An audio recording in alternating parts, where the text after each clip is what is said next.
Have you ever wondered what the Hinokami Kagura's reference in the real world is? Or how about the interesting reason behind why Gyu never smiles? Well, you're in luck. In this video, you will undoubtedly learn some of the most incredible facts in Demon Slayer. Another god of fire in Japanese mythology is Sambo Kojin, sometimes referred to as Kamado Gami. Sambo is sometimes identified as an incarnation of the demon slaying Arya Kalanatha. Basically, going down this rabbit hole, you'd find out that many of these gods' worship is related to the sun. And the name Kamado wasn't just chosen out of the blue. All in all, everything is connected. Tanjiro's Hanafuda earrings are a topic much up for debate on many forums on websites even now to this very day. But why do you ask? There's still no confirmation on why they're there in the first place. They were worn by his ancestors, or at the very least, the very first Breath of Sun user, but we don't know what their design refers to. Hanafuda cards are Japanese playing cards, and most of them are based on flowers. One even has the wisteria flowers on them. Some say Tanjiro's earrings are of flowers as well, but they kind of look like the sun to me if you ask. And there aren't any cards that specify this symbol, but hey, we can only speculate, right? The term and technique fire wheel is in fact an inspiration from the classic yokai kashi, literally meaning burning chariot. Kashi are demonic beings with the head of a cat or tiger while having the body of a man and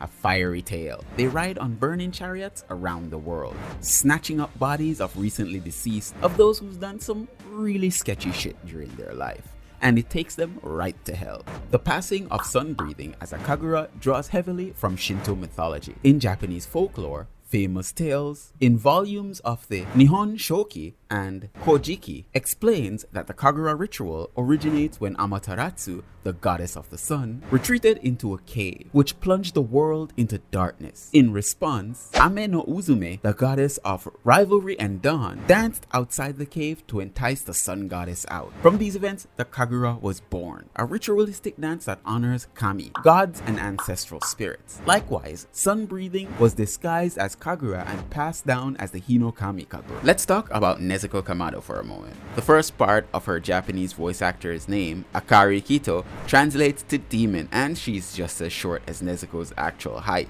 The first kanji of Nezuko's name means red bean, and is also part of the Japanese word for a flower, the Japanese snowball. Whereas the second kanji is a common feminine suffix, which translates to child. The first kanji of her last name translates to a traditional Japanese wood or charcoal fuel cook stove or furnace, while the second kanji means door. Gyu Tomioka isn't the most talkative Hashira out there. He keeps himself reserved, but when he does speak, he wears his feelings on his sleeves. He has become great friends with Shinobu and Tanjiro. Also, Mitsuri has some sort of creepy little crush on him that's not awkward at all. He wears a stoic and unbothered expression on his face, but one thing for certain, he has a strong sense of justice. Despite his aloof and stoic nature, Gyu has also been shown to be very protective and caring towards those he deems as close personal friends. However, Gyu will not let his personal relationships get in the way of his duty.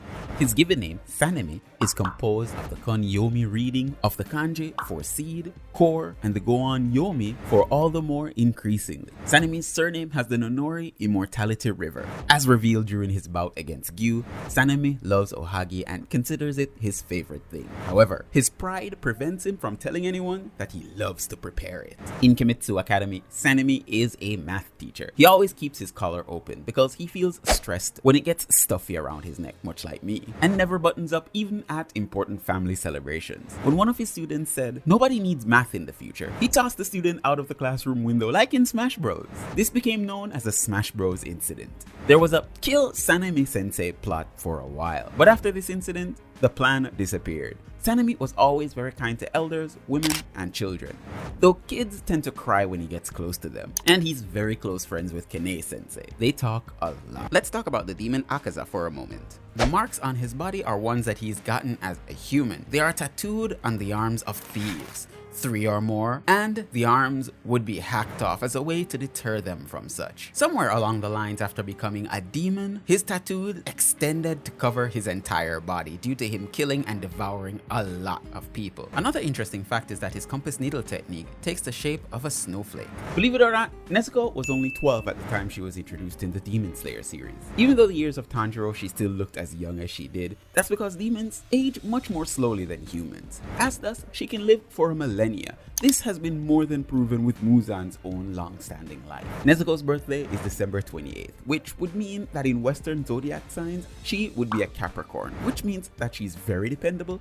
practical, and very disciplined, which may overall contribute to her attitude to not eating humans, which can be seen throughout the Demon Slayer series. Demons, after being turned, seems to have their eye color changed. Well, for most of them. At least for the group that we're talking about today is Nezuko Kamado and Rui. You can see their real eye colors here, as opposed to their demon forms. Tanjiro is the only known living human who knows the location of the blue spider lily. This is because his mother showed it to him, as it blooms in the daytime at a gravesite near their house. In the manga, you can clearly see this memory as it's in a flashback as he was about to be killed by Rui, but it's not shown in the anime. I wonder why. The Hashira are not only a separate group of elite demon slayers, but they have their own symbols on the back of their hands. Each symbol correlates with what breathing style they are associated with, unlike the normal symbols of demon slayers, which only tell their rank. This also is very similar to how the demon moons are organized. Out of the 9 Hashira, only 4 of them use standard Nichirin blades. Those 4 being Kyojiro Rengoku, Gyu Tomioka, Sanemi Shinagazawa, and Muichiro Tokito. The Hashira with the biggest appetite of them all is Mitsuri Kanroji.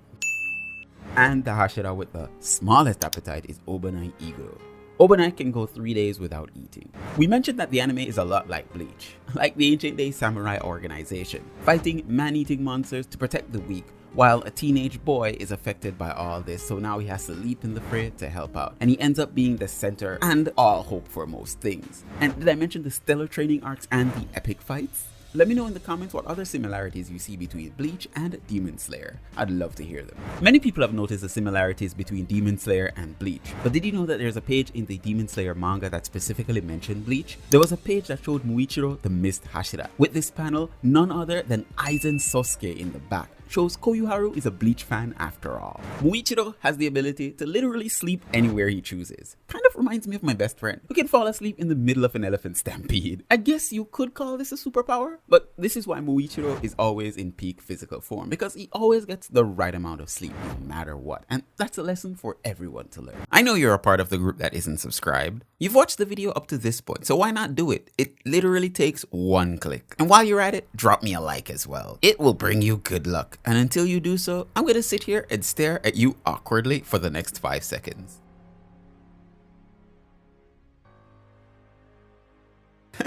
Let's stop wasting your time and get back to the video.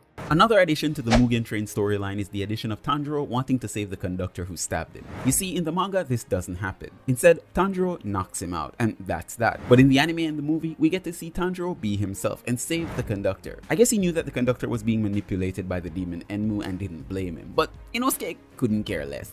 For an anime exclusive scene that was only seen in the movie, we get a nice little monologue from the Demon Slayer leader, Kagaya Ubuyashiki. This shows us just how much he loves the Demon Slayer core. One scene that was missing from both the movie and TV adaptation is the scene where the same dream essences hugged the intruder as his heart was opened up to Tanjiro's light.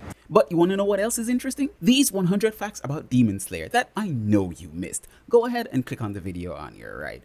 Maybe that's a little too much for you. The video on the left are just 50 facts and very easy to digest. Go on, click it.